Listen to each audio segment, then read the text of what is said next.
Hey everyone, I'm Rob Tiongson here from the Podium Finish. We have a brand new guest for our hot seat segment here from Clovis, California, on a part-time basis. He's the driver of the number 17 HendrickCars.com Chevrolet in the NASCAR Xfinity Series, and that driver is Corey Day. So Corey, welcome to the hot seat. How are you doing? I'm good. Yeah, appreciate you having me. Absolutely. Now, before we get started, I just want to talk about, how you've had a really strong month this October. You had a great, strong fourth place finish at Las Vegas. And, from your driver's perspective, what did you do in that race that you felt helped your confidence on the asphalt side of things?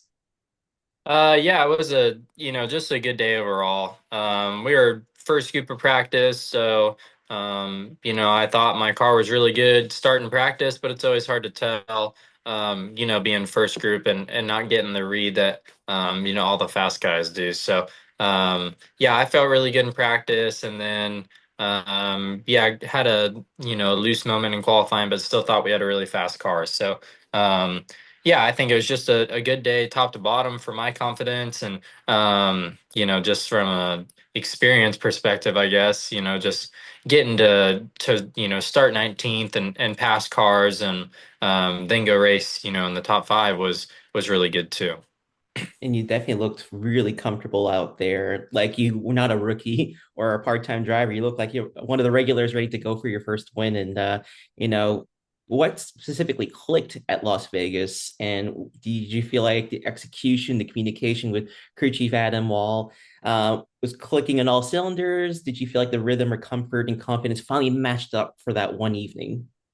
Yeah, I think just a mix of all of it. We had a really good car. I'm finally at the point where I feel really comfortable, in the car. I think that was my ninth Xfinity race. I'm not quite sure on that number, but yeah, I think I'm just finally at the point where it's all starting to come together. I'm finally getting, seat time, like I said, to be comfortable in the car, and figuring out the racecraft side of things, and yeah, there's just, a lot that goes into it that it's not easy to just, hop in and go fast right away. You gotta learn some things, and you gotta put some things together. So yeah, overall I just think it was a good day for me in the seat, the team. The car was phenomenal. Yeah, it was just a good day. I think everything clicked for sure.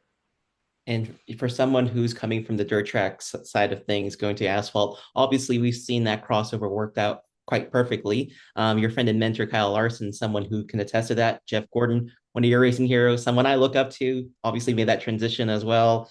I'm just curious. You talked about how it's all come together. Did anything from Vegas change the way you approach an Xfinity race weekend, either not just from the driver's perspective, but from a mental and physical standpoint, or even technical standpoint? Um, I don't really know. I always try and like do the same thing I did the weekend before if it went well, I guess you could say. So I guess I'll try and, mimic that from, the start of the day to the end of the day. But it's all really subjective to the racetrack you're going to. Vegas is um vastly different than Martinsville, right? So you're gonna approach Martinsville different than you would Vegas. But yeah, I don't know. I think, you just got to start the day strong with a good practice and get a good read on your stuff. And I feel like I did a pretty good job at that. And I think that just, leads the team in the right direction too. So, I just take it one race, or, one session on the track at a time, I guess. And yeah, if it goes good, then that's good.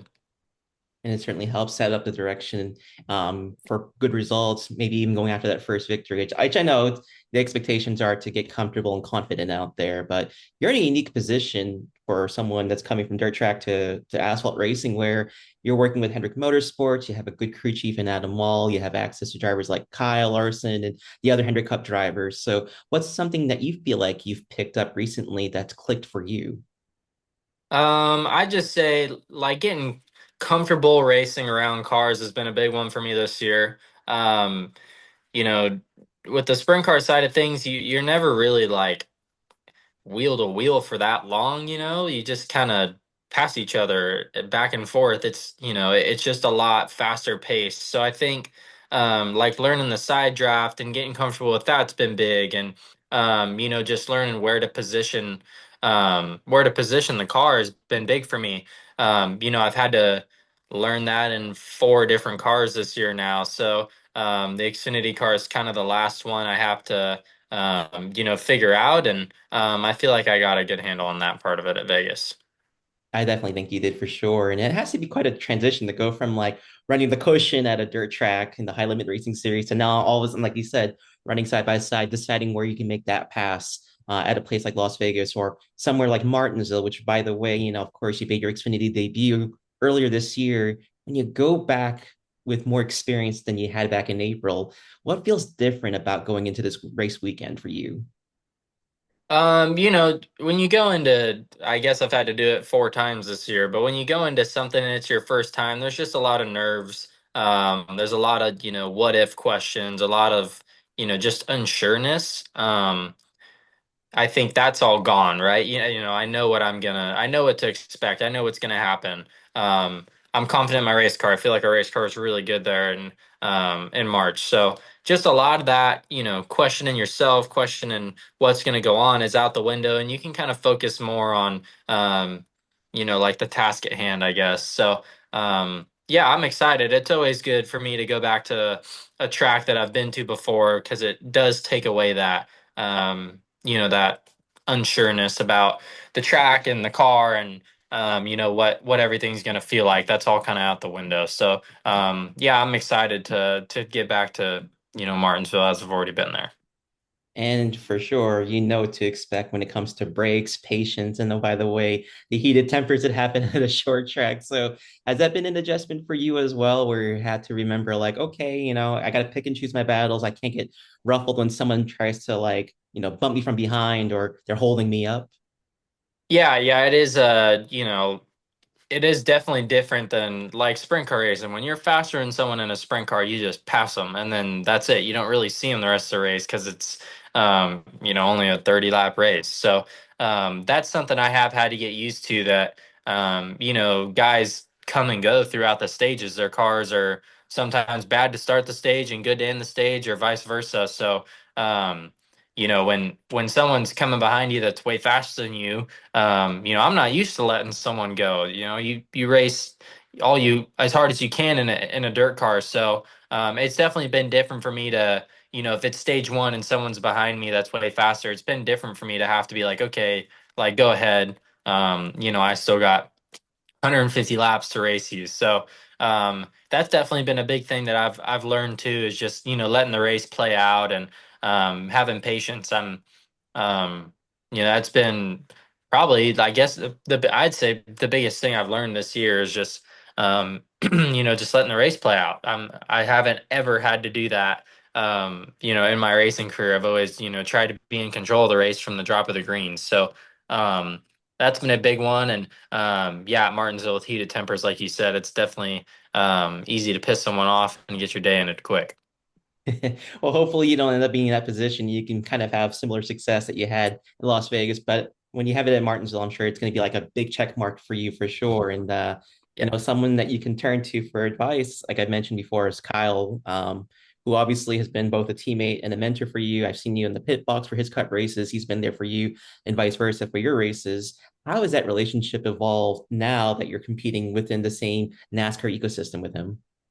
Yeah, it's cool to have, Kyle there for me to bounce some questions off of. I'd say he's among the short list of guys in the sport that kind of see things the way that I do, with coming from the dirt side. So Martinsville, especially when I ran my first truck race there last year, he helped a lot, just, trying to put things into my terms. At the start, there I didn't really like understand uh, you know, I guess I'll call it like engineer talk. These guys are super intelligent, and the way they describe things are, they sound really, really smart. And I'm not going to sit here and say I'm like dumb and I couldn't understand it, but it's just different than I've ever heard it, throughout my whole career. So he was really good at, putting stuff in my terms, I guess. And I've evolved to understand, engineer talk now. So that's a lot better than it was. But yeah, it's just always good because even when I don't understand something, still I still have those moments, and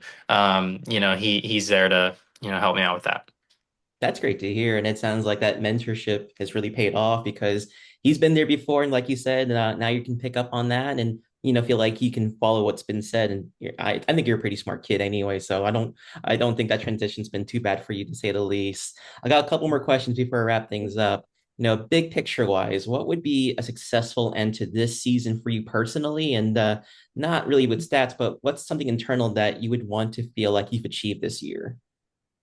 I honestly feel like I'm in a really good spot. Going getting these Xfinity races, I guess I've gotten 3 or 4 in a row now. I ran the Trans Am car this weekend, but yeah, it's been really good to just race, one car back to back to back. I feel like just getting the routine, I guess you could say. All these guys that run full time get to do it week in and week out, and only worry about that. So it's been good to kind of get a taste of what that's like to be able to get in that routine and get that comfortability and be able to work on something new every week. So I feel like I'm in a really good spot with that.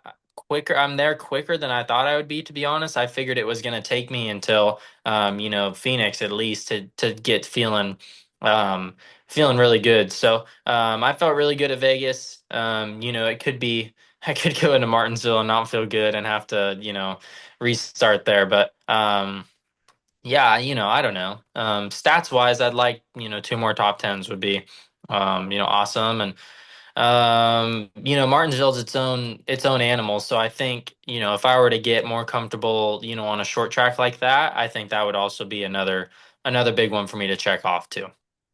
I think those are some pretty attainable goals. And as your like hero, Jeff Gordon felt in 1985, once he conquered the short tracks, it felt like anything could be possible. So I'm sure the same can be said for you going down the road. And if I may end the interview with this question, and I hope it's not too premature to ask, what does the next year look like for you if you can talk about that?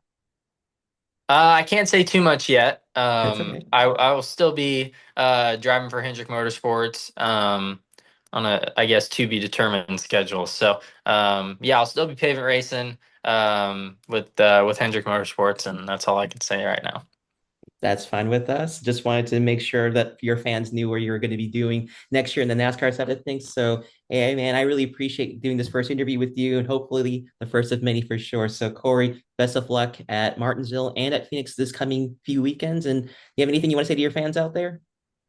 Yeah, I guess just thanks for the support. I know that there's been a lot of people that have followed me over from the dirt side of things, and that still pay attention. So I appreciate that. It's cool to see all you guys watching and wanting the best for me. So thank you.